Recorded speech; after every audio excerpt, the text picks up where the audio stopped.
தமிழக மக்கள் அனைவருக்கும் எனது வணக்கம். வணக்கம். அதாவது இன்னைக்கு காலையில் வந்த முதல் செய்தி, அந்த ட்விட்டரை ஓப்பன் பண்ணாலே நியூஸில் ஃபர்ஸ்ட் ஆஃப் ஆல் வந்த செய்தி என்னென்னா, சவுக் சங்கர் அவருடைய எக்ஸ் தளத்தில் வெளியிட்ட ஃபஸ்ட்டு நியூஸ் என்னென்னா, I am going to get arrested. அதாவது என்னென்னா, என்னை காவல்துறை சுற்றி வளைச்சிட்டாங்க, என் வீட்டுக்கு வந்துட்டாங்க. அது உண்மையில் என்னென்னா, காலையில் ஒரு வீடியோ வெளியிட்டிருந்தார். அந்த வீடியோவில் என்னென்னா, காவல்துறையெல்லாம் இவருக்கு வீட்டுக்கு வெளில வந்த மாதிரியும், அதை தாண்டி கொஞ்ச நேரத்தில் தீயணைப்பு வண்டி வந்துருச்சு. அப்போ நம்மளுக்கு பார்க்கும்போது என்னென்னா தீயணைப்பு வண்டியெல்லாம் வந்துருச்சு, இவருக்கு ஒரு வேளை இவர் டோர் திறக்காதனால வெளிலே இருந்து எத்தி சாடி டோர் வழியாக ஜன்னல் வழியாக வர போகிறாங்களா அப்படிங்கிற மாதிரி பல சுவாரஸ்யங்கள் நடக்க போகுதா அப்படிங்கிற மாதிரி மக்கள் பார்த்துட்டு இருந்தாங்க. ஆனால் என்னென்னா, அட்வொகேட்ஸ் வர்றதுக்காக வெயிட் பண்ணிட்டு இருந்தாங்க. காலையில் இவங்க வீட்டுக்கு போலீஸ் தேடி வந்திருக்காங்க. போலீஸ் தேடி வரும்போது எதுக்குன்னா தேடி வந்தது கிடையாது, அரெஸ்ட் பண்ணுறதுக்காக வந்திருக்காங்க. ஸோ அந்த பட்சத்தில் இவர் கதவை திறக்காதனால அட்வொகேட் வந்ததுக்கப்புறமா, அதாவது சவுக் சங்கர் அவர்களுக்காக அவருடைய அட்வொகேட் வந்ததுக்கப்புறமா நான் உங்ககிட்ட பேசுகிறேன், கதவை திறக்கிறேன் அப்படிங்கிற மாதிரி இவங்க சைடில் சொன்னது மாதிரியும், போலீஸ் அது வரைக்கும் வெயிட் பண்ணி, சார் இது மாதிரி ஃபோன்லேயே பேசுகிறாங்க போலீஸ், இந்த மாதிரி அவரோட அட்வொகேட் வர்றதுக்காக நாங்கள் பல மணி நேரமாக வெயிட் பண்ணிகிட்ருக்கோம் சார் வெளியே, ஆனால் ஜூனியர்ஸ் 2 பேர் வந்திருக்காங்க அப்படிங்கிற மாதிரி போலீஸ் தரப்புலேருந்து வெளியே பேசிகிட்டு இருக்காங்க. ஒரு தரப்புக்கு மேலே என்ன பண்ணிட்டாங்க, டோர் திறக்காதனால உடச்சி ஓப்பன் பண்ணுறதுக்காக தீயணைப்பு வீரர்கள்லாம் வராங்க. உள்ளே ஓப்பன் பண்ணதுக்கப்புறமா வீட்டில் பல சர்ச் பண்ணுறாங்க. உடச்சி சர்ச் பண்ணுறாங்க, கதை பீரோ, அதை தாண்டி சின்ன சின்ன எங்கெல்லாம் நம்ம இங்கே ஒழிச்சு வைப்பாங்க இந்த விஷயங்கள், லாக்கர், இதெல்லாம் அவர் வேற சொல்லியிருந்தா சூறையாடிட்டாங்க. அதான் வீடு எல்லாமே உடச்சி தான் சர்ச் பண்ணுறாங்க. காரணம் என்னென்னா, ஓப்பன் பண்ண ட்ரை பண்ணுறாங்க, ஓப்பன் பண்ணலை. இவங்களும் பல ரீசன்ஸை சொல்கிறாங்க. ஓப்பன் பண்ணதுக்கப்புறமா திருப்பி எல்லாரும் போலீஸஸ் எல்லாரும் உள்ளே வந்துடுறாங்க. வந்ததுக்கப்புறமா வீடை உடச்சி தான் உள்ள எல்லா இடத்தையும் சர்ச் பண்ணுறாங்க. ஆக்சுவலாக இதுக்கான முக்கிய காரணம் என்னென்னா, சவுக் சங்கர் அவர்கள் சொன்னதுக்கான சொல்கிற முக்கிய காரணம் என்னென்னா, அக்டோபர் மாதம் கடைசியில் என்னை என்கொயரிக்கு வந்திருந்தாங்க, ஒரு நோட்டீஸ் அனுப்பியிருந்தாங்க. ஸோ அது மூலமாக அது என்ன கேஸுனா, இந்த ரெட் அண்ட் ஃபாலோன்னு சொல்லிட்டு ஒரு படம் இருக்குது. அஜய் வாண்டியார் பற்றி சவுக் சங்கர் அவர்கள் பேசியிருந்தார். சில மாதங்களுக்கு முன்னாடி இருக்கும். அஜய் வாண்டியாருங்கிறது உங்களுக்கு தெரியும். இதுக்கு முன்னாடி திமுகவில் இருந்தாங்க, அதுக்கடுத்து இப்போ அதிமுகவில் இருக்கார். ஸோ அவரோட மனைவி ப்ளஸ் அவங்களோட பல ஃபேமிலி மேட்டர்ஸ் பற்றி சவுக் சங்கர் அவர்கள் பேசியிருந்தார். ப்ளஸ் ஒரு ட்ரக் கேஸில் அரெஸ்ட் ஆனாங்க. இந்த விஷயத்தை எல்லாமே வெளியே போட்டு உடைச்சவர் யாருன்னா சவுக் சங்கர் அவர்கள். பொதுமக்கள் பெரிய லெவலில் இந்த நபரை பற்றி இவர் இந்தந்த விஷயங்கள்லாம் பண்ணுறாரா அப்படிங்கிற மாதிரி ஒரு பல ஒன்றுக்கும் புறம்பான தகவல்கள்னு சொல்ல முடியாது. அது நம்ம சொல்கிற விஷயம் கிடையாது. சவுக் சங்கர் அவர்கள் அது உண்மையாக பொய்யோ பல விஷயங்களை போட்டு உடைச்சிட்டார். காண்டு இருக்கும்ல, டிஃபேம் பண்ணிட்டார். ஆமாம். இப்போ எக்ஸாம்பிளுக்கு இப்போ நம்ம பேரை நம்ம கஷ்டப்பட்டது யாரோ அவர் சமுதாயத்தில் இருக்கார், ஒரு படத்தில் நடிக்கிறார். ஸோ அப்படி ஒரு நல்ல ஒரு குட் ஃபேம், அதாவது நம்ம என்னதான் தவறுகள் பண்ணியிருந்தாலும் ஒரு நல்ல ஒரு ஃபேஸ் வேல்யூவை நம்ம சமுதாயத்தில் மேக் பண்ணி கொண்டு வந்துட்டுருப்போம். திடீர்னு ஒருத்தர் போட்டு எல்லாத்தையும் உடைக்கும் போது இவர் கட்ட பஞ்சாயத்து பண்ணிட்டு தான் சம்பாதிச்சிட்டு இருக்காரு அப்படிங்கிற மாதிரி கட்ட பஞ்சாயத்து பண்ணி இப்போ ஒய்ஃபை வச்சு பணம் எடுக்கிறாங்க அப்படிங்கிற மாதிரி ஒருத்தங்க சொல்லும்போது, பிலோ த பெட்டில் ஃபேமிலிக்குள்ளே வரும்போது காண்டு இருக்கும்ல. கண்டிப்பாக அது அந்த பர்சனல் வெஞ்சன்ஸ் தான் இன்றைக்கி சவுக் சங்கர் அவர்களை உள்ளத்துக்கே போட்டிருக்கு. ஆக்சுவலாக என்னென்னா, பல நாட்களாக காத்துட்டு இருந்திருக்காங்க.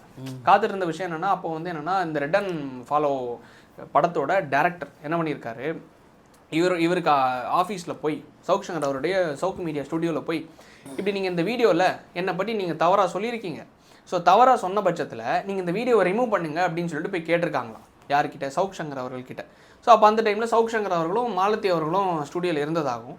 ஸோ இவங்க என்ன பண்ணியிருக்காங்க, 10 லட்சம் ரூபாய் தந்தால் தான் நான் அந்த வீடியோவை ரிமூவ் பண்ணுவேன் அப்படின்னு சொல்லிட்டு சவுக் சங்கர் அவர்கள் சைடில் சொல்கிறாராம். சரி, ஓகேவா? யார்கிட்ட? அந்த டேரக்டர்கிட்ட.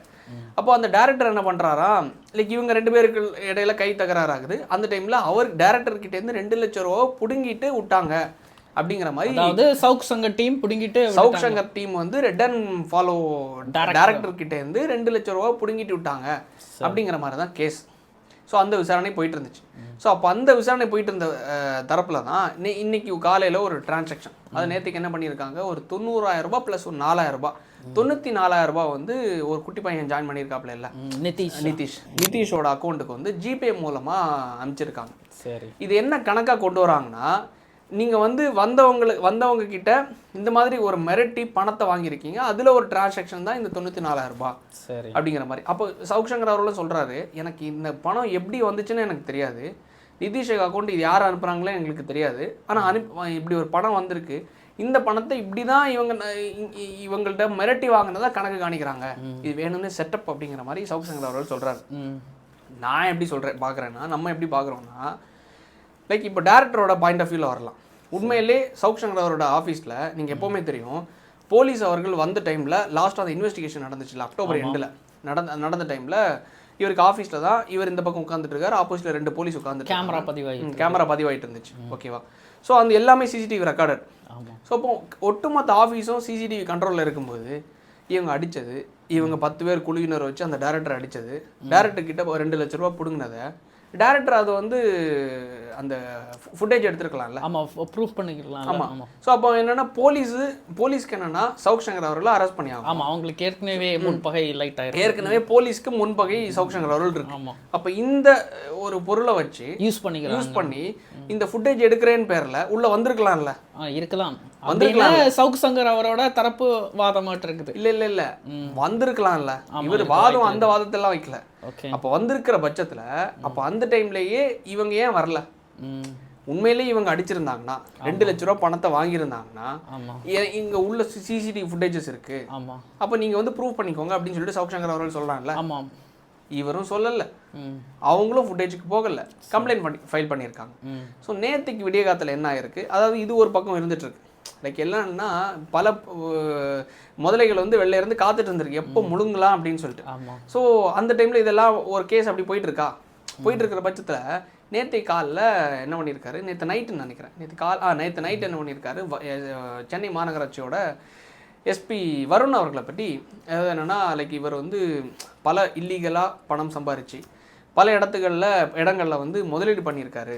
லைக் வந்து லைக் எப்படி சொல்கிறது, பினாமி பேரில் முதலீடு பண்ணியிருக்காரு. அதாவது மிஸ்டர் வருண் அவர்கள் வந்து முதலீடு பண்ணியிருக்காருன்னு சொல்லிட்டு ஒரு செய்தியை டீட்டெயில்டாக பேசி போட்டிருந்தார் சவுக் சங்கர் அவர்கள். அப்போ என்ன பண்ணியிருந்தாங்க, இப்போ என் மேலே பல எஃப்ஐஆர்கள் பெண்டிங்கில் இருக்குது, சரியா? ஸோ அப்போ என்ன பண்ணுறாங்கன்னா, இந்த வன்மத்தை தீர்க்கிறதுக்காக இந்த ஒட்டுமொத்த எஃப்ஐஆரையும் ஃபாலோ பண்ணி முடிச்சு விட்டாங்க. சவுக் சங்கரை வந்து ஒரு எஃப்ஐஆர்னா கூட ஓகே, அதுவும் இல்லாமல் இன்னைக்கு சனிக்கிழமை, சரி, நாளைக்கு ஞாயிற்றுக்கிழமை லீவு. ஸோ அப்போ 2 நாளும் கோர்ட் லீவாக இருக்கிற பட்சத்தில் பெயில் வாங்க முடியாது. கண்டிப்பாக திங்கக்கிழமை தான் உங்களுக்கு போடணும். ஸோ இந்த 2 நாளில் இந்த சனிக்கிழமை காலையில் கரெக்டாக ஒரு 6 மணிக்கு அரெஸ்ட் பண்ணிட்டா 2 நாள் வச்சு செய்யலாம்.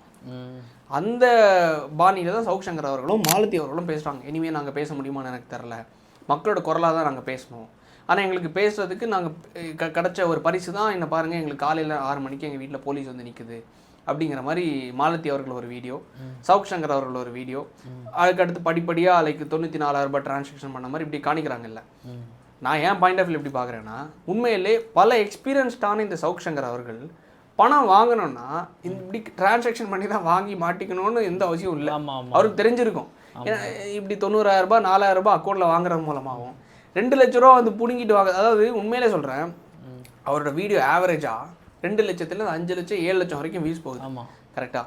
ஸோ அதோட வருமானமே கிட்டத்தட்ட ஒரு நாளோட வருமானமே மினிமம் 30,000 to 50,000 வருது. மினிமம் 30,000 to 50,000 வருது அவரோட ஒரு நாள் வருமானம் வீடியோ மூலமாக. இது ஃபேஸ்புக்கில் போடுறாங்க, யூடியூப்பில் போடுறாங்க, பல தளங்களில் போடுறாங்க. ஸோ இந்தளவு வருமானம் வரக்கூடிய சவுக் சங்கர் ஆஃப்டர் ஆல் 94,000 ரூபாவுக்கு போய் மிரட்டியிருப்பாருன்னு நினைக்கிறீங்க? இல்லை ஆஃப்டர் ஆல் அந்த 2 லட்சம் ரூபாவுக்கு போய் மிரட்டியிருப்பாருன்னு நினைக்கிறீங்க?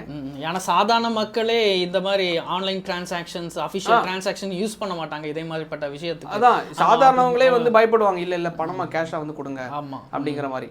ஸோ இது வந்து செட்டப்பாக கிரியேட் பண்ணுறாங்களோ அப்படிங்கிற மாதிரி அப்படிதான் தெரியுது. ஒரு மக்கள் எல்லாருக்கும் ஒரு சந்தேகம் எழுது, மாவுக்கட்டு கேஸ் மாதிரி ஒரு பாவலாம். ஸோ அப்படி இருக்க பட்சத்தில் நான் எப்படி பார்க்குறேன்னா, அதிகாரத்துக்கு எதிராக கேள்வி கேட்குற ஒரு நபராக தான் சவுக் சங்கர் அவர்களை பார்க்குறேன். நான் யாரையுமே லைக் வந்து இந்த அளவுக்கு ஒரு தைரியமாக இப்போ நம்ம கூட பேசிகிட்டு இருக்கோம், நம்ம பேசுகிற ஷார்ட்ஸ்ல எல்லாம் பர்சனலாக நம்ம யாரையும் போய் அட்டாக் பண்ணது கிடையாது இது வரைக்கும். பர்சனலாக லைக் வந்து அஜய் வாண்டையார் வந்து இப்படி பண்ணிட்டாரு, அவர் ஒய்ஃப் வந்து இப்படி சோ ஒரு அழகு பியூட்டி பார்லர் ரன் பண்ணிருக்காரு, இவங்களுக்கு காரெல்லாம் இப்படி கட்ட பஞ்சாயத்து பண்ணி தான் வாங்கியிருக்காங்க, சிஎம் ஆஃபீஸுக்கு பக்கத்தில் தான் இவரோட ஆஃபீஸ் வச்சிருக்காரு, சிஎம் வீட்டுக்கு பக்கத்தில் தான் ஆஃபீஸ் வச்சிருக்காரு. இந்த பர்சனலாக ஒருத்தங்களோட பேரையோ ஒரு அவங்க கட்டி வச்சிருக்க ஒரு பிம்பத்தையோ உடைக்கிற ஒரு விஷயம் யாருமே பண்ண. அரசியல் மக்களுக்கு வேண்டி பொதுல நிக்கிறவங்களை தான் விமர்சிக்கிறோம், அவ்வளவுதான். அவங்களோட திட்டங்கள் அவங்க மக்களுக்கு எதிராக பண்ணக்கூடிய அவங்க விமர்சிக்க உட்பட்டவர்கள் தான். ஸோ அந்த விமர்சனத்தை தாண்டி பர்சனல் வெஞ்சன்ஸாக அடிக்கிற விஷயம் வந்து சவுக் சங்கர் அவர்களுடைய ஒரு வளர்ச்சி தடைப்படுறதுக்கு ஒரு முக்கிய காரணமா நான் பார்க்குறேன். இருந்தாலும் நான் என்ன பார்க்குறேன்னா, அவர் விதைச்சதா அறுத்துட்டு இருக்கிறாரு.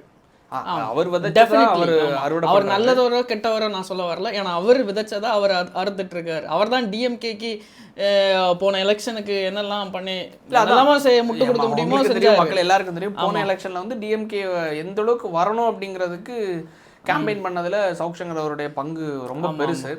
ஸோ அந்த டைம்ல வந்து அவருக்கு இந்த சவுக்கு மீடியா இதெல்லாம் கிடையாது. ஆனால் வந்து இல்லாத பட்சத்துலையும் பல சேனல்ஸுக்கு போய் கேம்பெயின் பண்ணி அதை கட்சியை கொண்டு வர்றதுக்கான மிகப்பெரிய ஒரு லெவலில் ஆன்லைனில் கேம்பெயின் பண்ணது வந்து சவுக் சங்கர் அவர்கள். ஆனால் இன்னைக்கு வந்து அதோட பிரதிபலிப்பாக கூட இருக்கலாம்னு வச்சுக்கோங்களேன். ஆனால் அதுக்கு அடுத்தது இந்த பர்சனல் அட்டாக்ஸுங்கிறது நானும் விரும்பல, யாருமே விரும்பல.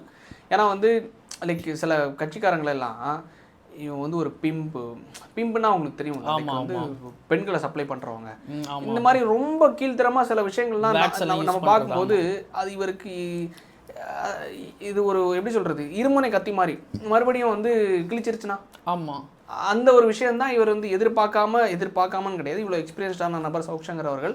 ஆனால் வந்து இப்படி போய் மாட்டிக்கிட்டாரோ அப்படிங்கிற மாதிரி நம்மளுக்கு ஒரு ஃபீலிங்ஸ் தான். இதை அவர் மாற்றிக்கிட்டாருன்னா வருங்காலத்தில் நல்லா இருக்கும். காரணம் இப்போ அரெஸ்ட் பண்ணி, ஏன்னா இவங்க சொல்கிற ஒரு வாதம் என்னன்னா குறைஞ்ச ஒரு 3-4 மாதங்களை வந்து உள்ள தூக்கி வச்சிருவாங்க எலெக்ஷன் முடிய வரைக்கும். அப்போ வந்து ஒரு சவுண்டு கட் ஆயிருது இல்லை. யூடியூப்ல மிகப்பெரிய லெவலில் இன்ஃப்ளூயன்ஸ் பண்ணிட்டு இருந்தவர் யாருன்னா சவுக் சங்கர் அவர்கள். ஸோ இப்போ இந்த சவுக் சங்கர் அவர்களுடைய ஒரு பக்கத்தை கட் பண்ணிட்டா அந்த சேனல் அப்படியே ஓரம் கட்டிட்டா ஒரு 7 லட்சம் பேர் 10 லட்சம் பேர் அந்த சேனலை பார்த்துட்டே இருக்கான். ஸோ அந்த பார்த்துட்டு இருக்க பட்சத்தில் எண்ட் ஆஃப் த டே அந்த சேனல் சொல்ல வர விஷயம் என்னன்னா திமுகவுக்கு ஓட்டு போடாத. அவர் அதிமுக கிட்டேருந்து காசை வாங்கினாரோ இல்லை டிவிகே கிட்டேருந்து காசை வாங்கினாரோ வாட் எவர். ஆனால் எந்த தருணத்திலையும் அவர் வந்து டிவிகேக்கு போடாத அதிமுகவுக்கு போடாதுன்னு சொல்லலை, கலாய்ச்சி விட்டுருக்காரு. டிஎம்கேக்கு போடாது. அப்போ இதை நோண்ட வேண்டியது யாரு? டிஎம்கே. அதாவது பல விஷயங்களை வந்து இவனுங்க பண்ணானுங்க. அதாவது என்னன்னா அவருக்கு வீட்டுக்கு போய் கழிவு ஊத்துறது, அந்த சாக்கடையை ஊத்துனது, இந்த விஷயத்தெல்லாம் அதுக்கு வந்து இவ்வளவு முன்னுரிமை காட்டாது இந்த போலீஸ் டிபார்ட்மெண்ட். இந்த ஒரு விஷயத்துல முன்னுரிமை காட்ட, ஆனால் லைக் வந்து ரெண்டத்தையும் ஈக்குவலாக நம்ம வச்சு பார்க்க முடியாது. ஏன்னா அவங்க கண்ட்ரோலில் இல்லை, அவங்க ஆள்றவங்க கண்ட்ரோலில் தான் இருக்காங்க. ஹையர் அதாரிட்டி அவங்களுக்கு என்ன சொல்லுவாங்களோ அதான் கேட்க அந்த அவலத்தில் தான் இந்த கட்டமைப்பு, போலீஸ் கட்டமைப்பு. இல்லை, இவர் அஜய் வாண்டியார் அவர்கள் வந்து இரு கட்சிக்கும் தொடர்புடையவர், திமுகவும் சரி அதிமுகவும் சரி. ஸோ இதுக்கு முன்னாடி அந்த கட்சியில் இருக்க எல்லாருக்கும் பல கான்டாக்ட்ஸ் இருக்கும்ல. ஆஃப்டர் ஆல் நம்ம சவுக் சங்கர் அவர்களே நான் வந்து எனக்கு அந்த சோர்ஸ் கிடச்சிச்சு இந்த சோர்ஸ் கிடச்சிச்சு அப்படின்னு சொல்லும்போது கட்சியில் இயங்கிட்டு இருக்கிறவங்களுக்கு எவ்வளோ கான்டாக்ட்ஸ் இருக்கும். அப்படி இருக்கிற பட்சத்தில் அவங்களோட இன்ஃப்ளூயன்ஸில் இதெல்லாம் பண்ணுறது ஒரு விஷயமே கிடையாது. ஆனால் சவுக் சங்கர் அவர்களுக்கும் நேர்ந்த துயரங்கள் அதிகம்.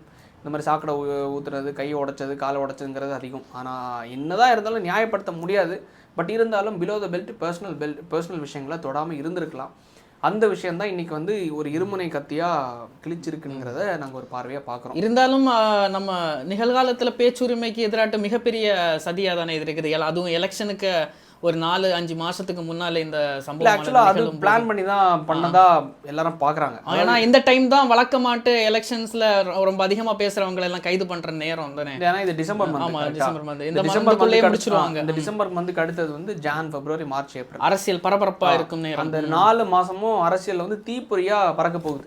அந்த 4 மாசம் விட்டு வச்சுட்டோம்னு வைங்களேன், ரொம்ப சூடா ஆகும். அந்த டைம் அரெஸ்ட் பண்ணீங்க பேச்சு பொருளா இருக்கும். இப்போ அரெஸ்ட் பண்ணீங்க அந்த கிறிஸ்மஸ் நியூ இயரை தாண்டி போகாது பேச்சு பெரிய லெவல்ல ரீச் ஆகுது மக்கள் கிட்ட. ஸோ அப்படி இருக்கிறதுனால இப்போவே கட் பண்ணி விட்டாங்கன்னா அடுத்த ஒரு 4 மாசத்துக்கு சவுக் சங்கர் அவருடைய இது இருக்காது. ஏன்னா இப்போ அவர் வந்து ஆப்வியஸா வந்து பெயில் வாங்கியிருந்தாருன்னா பிரச்சனை இல்லை. பெயில் வாங்குறதுக்குள்ள விஷயத்தையும் தடை போட்டாங்க. சடனா வந்து போலீஸ் அரெஸ்ட் பண்றாங்க. ஆனால் இருந்தாலும் அவர் விதைச்சதுக்கு தான் அது அவர் அறுவடை பண்ற ஒரு விஷயம். ஏன்னா லைக் வந்து அவர் இது பண்ணிட்டாரு, பினாமி மூலமாக இன்வெஸ்ட் பண்ணுறாரு அப்படிங்கிற ஒரு விஷயம் சொல்கிறதுனா அவரோட சொந்த எப்படி சொல்கிறது தைரியம் தான். அந்த தைரியத்துக்கு சொல்கிறதுக்கு அது உண்மைக்கு புறம்பான விஷயமா இருக்கும்போது அறுவடை பண்ணி ஆகணும். உண்மையாக இருக்கிற விஷயத்தில் இவர் அதை ப்ரூவ் பண்ணி ஆகணும். அதான் ஆக்சுவலாக வந்து like court proceedings, legal proceedings. நம்ம அதுக்குள்ளே போக விரும்பல. ஆனால் வந்து அதிகார வர்க்கம் எப்படி நசுக்க முடியுமோ அந்த அளவில் கரெக்டாக இந்தந்த விஷயங்களை இந்தந்த புடிகளை வச்சு அதை நசுக்கிட்டாங்க. நாளைக்கு இது இந்த வழக்கு எப்படி போகும், சவுக் சங்கர் அவர்களுடைய அடுத்த கட்டம் எந்தவாறு இருக்கும் அப்படிங்கிற மாதிரி நம்மளுக்கு தெரில. ஆனால் இருந்தாலும் நம்ம இன்றைக்கி நிற்க வேண்டியது யாருக்காகனா திரு சவுக் சங்கர் அவர்களுக்காக. என்னதான் அவர் வந்து இவர் இப்படி பண்ணிட்டார் அவர் எப்படி பண்ணிட்டாருன்னு சொன்னாலும் அதில் ஒரு 20% உண்மை, 20% உண்மை. மிச்சம் இருக்கிறது இவரோட கதைகள். அந்த கதைகளை பார்க்காம இந்த சில உண்மைகளை வெளியே கொண்டு வந்ததுக்காக திரு சவுக் சங்கர் அவர்களுக்காக பேச வேண்டிய சுச்சுவேஷனில் தான் நம்ம எல்லாரும் இன்னைக்கு தள்ளப்பட்டிருக்கிறத தாண்டி நாளைக்கு நம்மளுக்கு ஒரு சுச்சுவேஷன் வரும்போது இந்த கை உடைக்கிறது காலை உடைக்கிறது இது மாதிரி பல தருணங்கள் பலருக்கு நடந்த ஒரு விஷயத்தை பார்த்துருக்கோம். ஸோ அந்த ஒரு காரணத்துக்காக ஏன்னா வந்து சீமான் அவர்கள் பல தலைவர்கள் வந்து போன லாஸ்ட் டைம் வந்து அரெஸ்ட் ஆகும்போது குரல் கொடுத்தாங்க, அவருக்காக பேசினாங்க. இருந்தாலும் ஒரு நன்றி கட்டத்தனமாக சீமான் அவர்கள் யாரெல்லாம் அவருக்காக குரல் கொடுத்தாங்களோ அவங்களையும் எதிர்த்தவர், அவங்களையும் தரம் தாழ்ந்து பேசினவர் தான் இந்த சவுக் சங்கர் அவர்கள். ஆனால் இருந்தாலும் இன்றைக்கி ஒரு மனிதாபிமானம் என்ற ஒரு பட்சத்தில் மட்டும் சில தலைவர்களும் மக்களும், சில தலைவர்கள் மட்டும் கிடையாது, திமுக எப்படியும் பேச மாட்டாங்க. ஏன்னா வந்து லைக் இவர் எதிர்க்கிற ஒரு காரணத்தினால ஸ்ட்ராட்டஜி அவங்க தான் பண்ணது. மற்ற கட்சியின் தலைவர்கள், மக்களும் சரி, அரசியல் விமர்சகர்களும் சரி, சவுக் சங்கர் அவர்களுக்காக ஒரு மனிதாபிமானம் என்ற ஒரு பட்சத்தில் ஒரு களத்தில் நிற்கணும்ங்கிறத விரும்புகிறேன். அதையும் தாண்டி வந்து நமக்கு கருத்துரிமை பேச்சுரிமை இருக்கு, அதை காக்கவாது நம்ம இப்போ பேசிதான் அந்த ஃப்ரீடம் ஆஃப் ஸ்பீச் அண்ட் எக்ஸ்பிரஷனுங்கிற ஒரு விஷயம் இருக்காது, ஒரு மனிதனோட ஒரு பேசிக்கான ஒரு ரைட்ஸ்.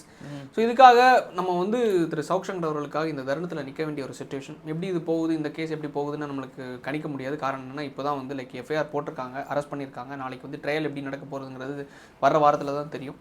பொறுத்திருந்து பார்க்கலாம். நல்லது நடக்கும், நல்லது நடக்கட்டும், நல்லது நினைப்போம். நன்றி, வணக்கம்.